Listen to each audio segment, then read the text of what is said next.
The Locked On Podcast Network presents the NFL Big 3 in 30. The 3 biggest stories in the NFL from our local experts at the Locked On Podcast Network.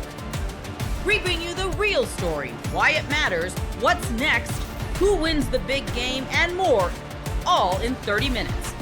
The NFL Big 3 in 30 starts now with the biggest story in the NFL. It's San Francisco 49ers and the Seattle Seahawks Week 18 to end the regular season for the entire NFC West for the 1 seed in the NFC.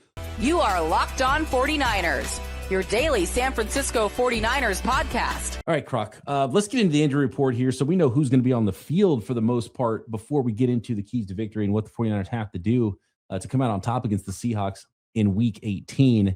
And some fairly good news, I think, on the injury report for the most part, especially when, now look, there's some players who are on IR and not coming back, but there's nobody who's listed as out currently of the active roster for the San Francisco 49ers in this one. So that is the very good news.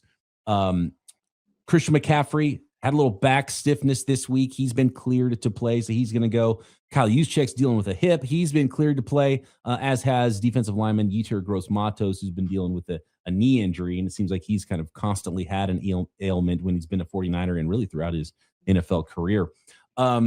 George Kittle listed as questionable, along with Upton Stout, who needs to be cleared from concussion protocol. Keon White, who came up with a groin injury in the last game, is also listed as questionable. Ricky Pearsall listed as questionable, ankle and knee.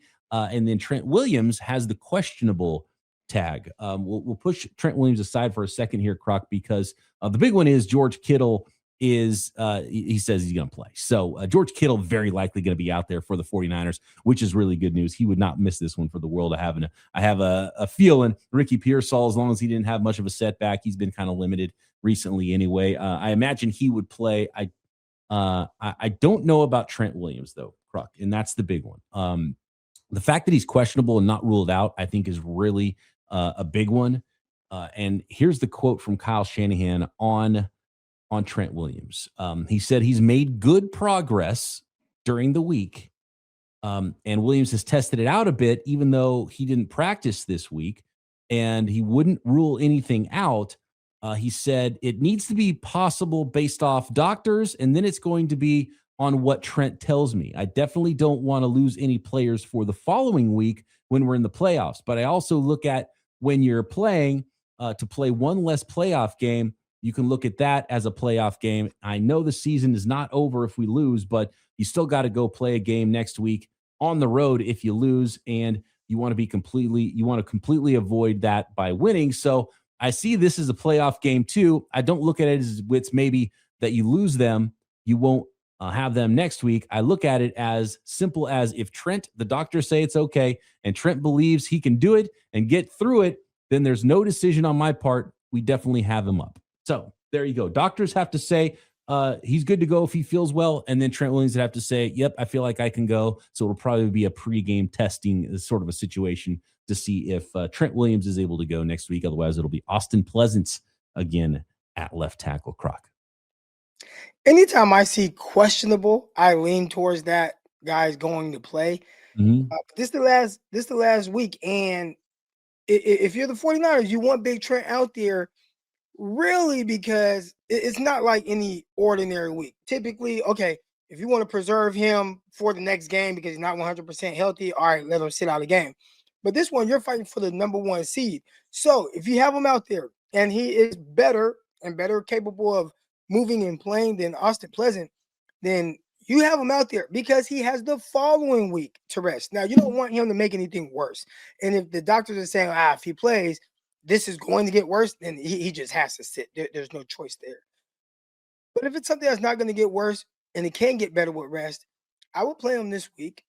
And the following week, hopefully, 49ers win this football game. You give him that week off, and he gets to recover and all that, and then he's ready to go for the divisional round playoffs. Yeah, and somebody needs to tell the offensive lineman to calm down if Brock Purdy throws a pick 6 on the first play of this game, because that's where Trent Williams got hurt. Was trying to run down a return, apparently got up to 17. So John Lynch on KBR said he got up to 17.5 miles per hour. Trent Williams did, trying to chase down the interception return, and that was fixed today. Not 17.5 Crockett, 17.6. I think Trent and Kyle and everyone wants everyone to know how fast Trent Williams is at this old age. Still, 17.6 miles per hour is pretty good for an offensive lineman there. But that's how he hurt his hamstring. Hamstrings are the type of thing where you can re-aggravate them and hurt them and potentially tear them worse. So that is the worry for Trent Williams. And I'm sure he knows at this point his body quite well. And if he can go, he'll go. And if not, it's going to be Austin Pleasant. And so it's going to be a task for the San Francisco 49ers, Croc, because what's your number one key to victory for the 49ers to beat the Seahawks this week? Oh, man. Number one key to victory is just being able to run the ball.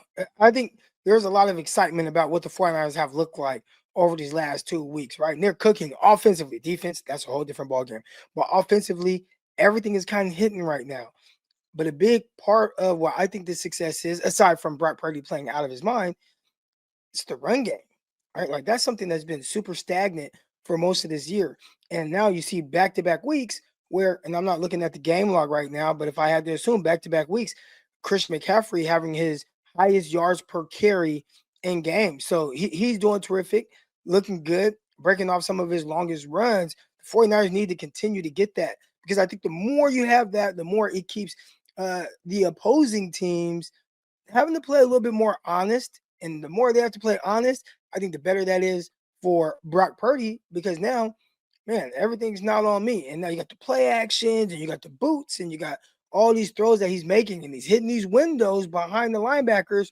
Why is he capable of hitting those linebackers? I think they're playing a little tight because they have to defend the run as well. So the run game, I think the success of the 49ers against the Seahawks starts with on the ground. Which is a tough task, and that's why you would like to have Trent Williams out there, and you want to have your best offensive line, even though they played pretty darn well, phenomenally well, without Trent Williams last week. And obviously, George Kittle helps in the run game as well. But they're going against a defense this week that is much better than the Chicago Bears run defense. In fact, according to EPA per play, Chicago Bears had the 23rd ranked run defense in the NFL, Croc. The Seattle Seahawks, number one. Number two defense overall to the Houston Texans. Number one run defense in the NFL is what Chris McCaffrey and the San Francisco 49ers are going up against this week. So if they can run the football, that is a huge boost to what the 49ers are going to be able to do in this one. And it's about creating some bigger plays in the run game. And that's something we hadn't seen. And you're right. McCaffrey was up over 5 yards per carry in week 16, 6.1 yards per carry in week 17. And he was having trouble getting to 4 yards per carry almost all year long. So some big runs. Can they keep that momentum going and keep creating some big runs? And you know they're going to try to run the football. That's a huge one. It's a huge key. And if you told me right now that Christian McCaffrey is going to be at 5 yards per carry in this game, I would feel pretty darn good about the 49ers' chances of winning Saturday night against the Seattle Seahawks. Let me run this idea back first before we get into more specifics. Corbin Smith of Locked On Seahawks and I did our crossover yesterday, and we had talked about, it's good on good. 49ers offense flying high, best offensive in the NFL. Brock Purdy, since he's come back in the last six games, statistically has been the best quarterback in the league. Let's drive that thought home and just list the stats too, shall we? Just so you know, I'm not making any of that up. Let's see here. Now that actually, shout out to Al Sacco who pulled these. Since that Brock Purdy, now that he's played enough games and has enough attempts to qualify for some rankings in the NFL, Brock Purdy ranks first in QBR in the NFL right now, 77.6 QBR, fourth in QB rating at 104.2. He's sixth in yards per game at 255. He's number one in success percentage, 57%. First in touchdown percentage is 7.8%. Completion percentage, 69.3 is third in the entire NFL. And so that's where, by the way, second lowest sack percentage to go with all of that as well. And the number one PFF grade and a 6-0 record since returning from injury and tied for first in the league in those 6 games with 16 touchdown passes and an adjusted completion rate of over 80%. So that's how red hot Brock Purdy is right now in the San Francisco 49ers offense. And I just talked about how the Seattle Seahawks, second best defense in the league, number one run defense in the NFL. Pass defense wise, let me see where the Seahawks are EPA per play versus the pass. They are 7th there in the league against the pass. So it's going to be the toughest task defensively the 49ers have faced since they played against the Houston Texans. I was going to say, Mike McDonald hangs his hat on defense. Like, that's where he came over from. Like, he was notorious for that. And, I think a lot of people were curious to see would the Seahawks go in a different direction. Like Pete Carroll, which I think some people forget, actually got his start at UOP in Stockton, California. Let's go. All right, but Pete Carroll, he's a defensive guy. All right, and kind of built up that whole thing, the Legion of Boom and all that. And then he leaves and it's like, okay, it's an offensive league now. Teams are going to go towards the offensive guy, not Mike McDonald, defensive guy. And in the first year, you can kind of see the pieces coming together. Now the pieces are together. And the Seahawks, although sometimes their offense a little stagnant, the defense has been playing very well. NFL Sundays move fast, one big play, and suddenly everything feels different. That's what makes live betting with FanDuel so exciting. You're not just watching the game, you're reacting to it in real time. With FanDuel, you can place bets as the action unfolds. Every drive, every momentum swing, every highlight moment. You can bet next touchdown scores, drive results, totals, and more. It keeps you locked into every snap, every drive, every possibility. So if you want to be right in the middle of the action this season, visit FanDuel.com and place your NFL live bets all season long. FanDuel, the game moves fast, and so can you. Without Chris Olave, the Saints are going to be counted out on Sunday, but if they get a win, there will be no question about who the best rookie in the NFL is. You are Locked On Saints, your daily New Orleans Saints podcast. The New Orleans Saints are not expected to have wide receiver Chris Olave on the field due to a medical issue. We'll highlight that here in a moment, and the opportunity that this presents for the Saints, who are going to be looked at now as a team that stands no chance up against the Atlanta Falcons. Well, if they ended up getting a win, it certainly proves that the Saints are in a very good position, that Kellen Moore is a very good head coach, and that their rookie quarterback is the best rookie in the NFL. Let's start off with Chris Olave, focused on that and what's going on. So this was news reported by Nick Underhill over at NewOrleans.football, and then confirmed later on. Kellen Moore came into the media room and kind of gave a little bit of an update on Chris Olave. So here's the deal. And this was Nick's original report, that they had figured out that he had a blood clot in one of his lungs. And so he had to undergo a procedure to get that taken care of. He's already been released from the hospital. He actually posted an Instagram post of him flexing in a hospital bed, letting everybody know like the bounce back's on the way and all that, which I understand it. But Chris, you already had the bounce back, my guy. Like over the course of the offseason, 24 years old, contemplating retirement now. He becomes only the second New Orleans Saints player in the team's history to catch 100 or more passes. He set a career high in receiving yards with 1,163, and then also set a career high with 9 receiving touchdowns. Will finish 1 touchdown shy, though, of that 101,010 mark, but that's fine. And I love the bounce back, the motivation, all that. But like the bounce back already happened for Chris Olave. So don't let him not being available for the 17th game of the season, which was a big time goal for him. He said it was one of his main goals going into the season. And this is just the body doing what the body does sometimes, more than it is an injury or anything like that. This is nothing that anyone has any control over. He's going to end up missing that 17th game, but don't let that distract from how good his season was and how great and outstanding he was over the course of the season, especially the closing few weeks of the year, where he totaled 140 plus receiving yards in one game. I think it was 148, his career high, and then 119 the next game. And in a pair of games where everyone knew the ball was going his way, he was unstoppable. And so I don't want this to overshadow this one game and this situation that's going to cause him to miss this game. We believe Kellen Moore, despite ruling several players out on like Wednesday all throughout the season, was like, we're kind of going to see how the process goes and everything like that. But, he had a procedure to get a blood clot taken care of and everything. Him getting out on the field on Sunday is quite the stretch. So we do not expect to see Chris Olave on Sunday, and that's okay. This is one of those bigger than football moments.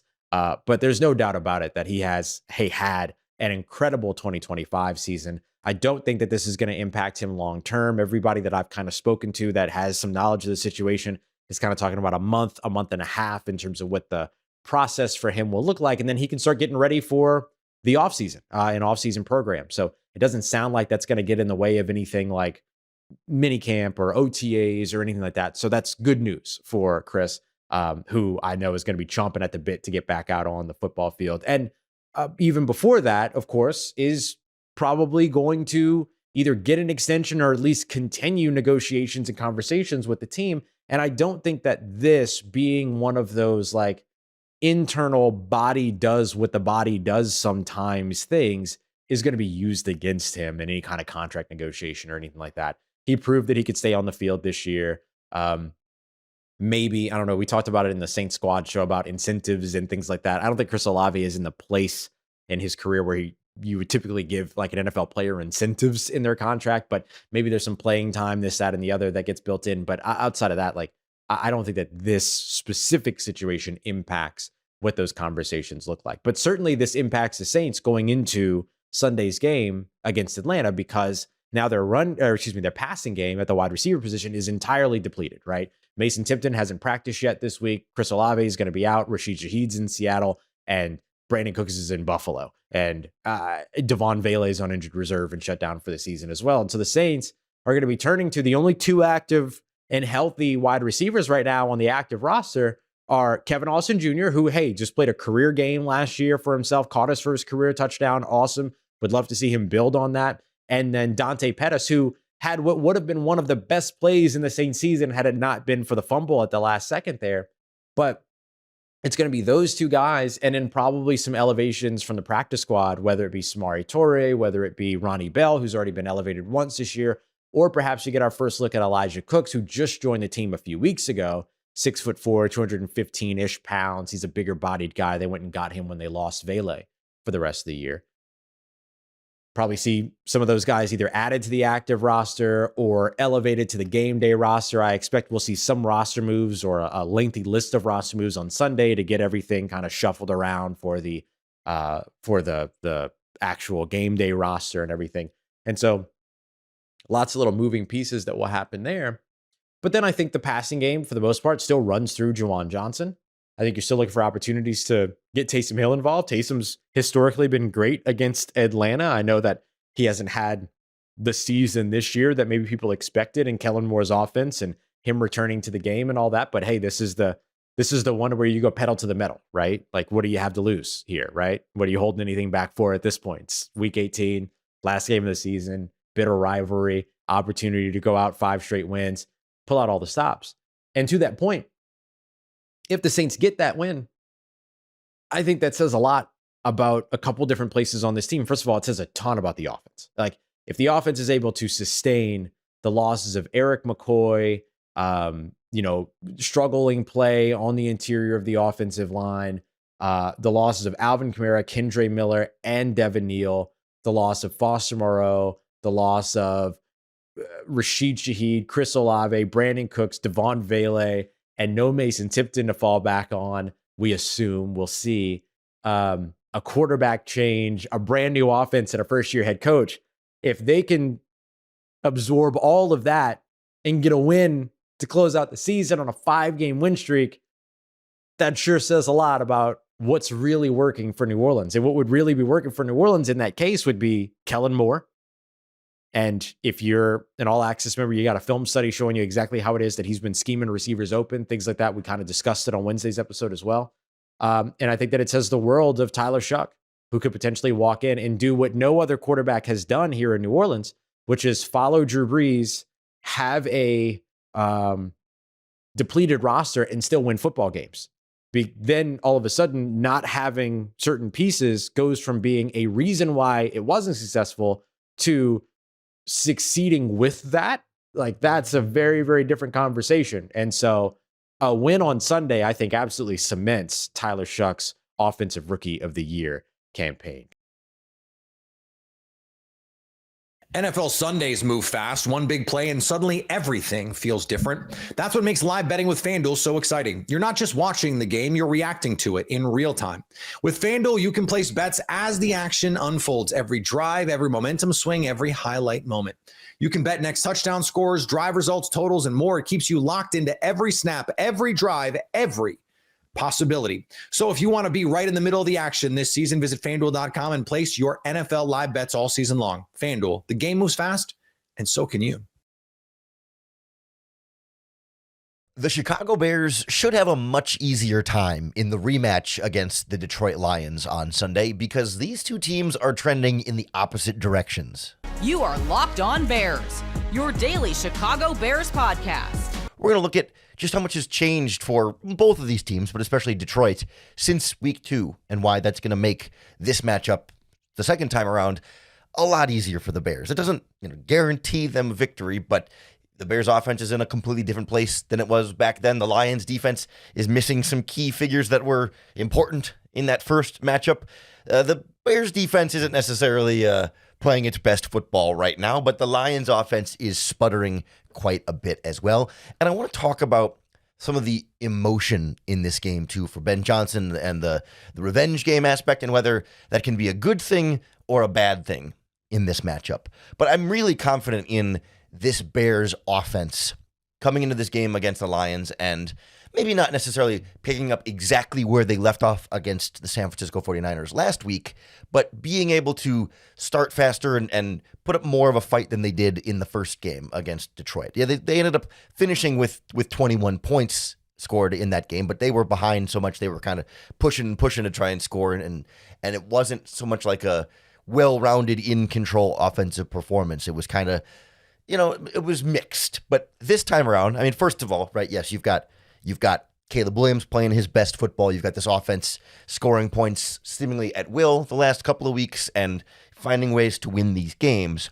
But also, if you just think back to where this offense was in week 2, right? The offensive line, it's still the same players, well, except for the left tackle, but like they were still trying to figure out the cohesion, especially on the interior, right? The communication between Jonah Jackson at right guard and Drew Dahlman at center, and even Joe Tooney left guard. Like, they were having trouble really operating in sync and being, greater than the sum of their parts at that time. The running game was a bit more of a mess at that point. They just couldn't get a lot of rhythm to it.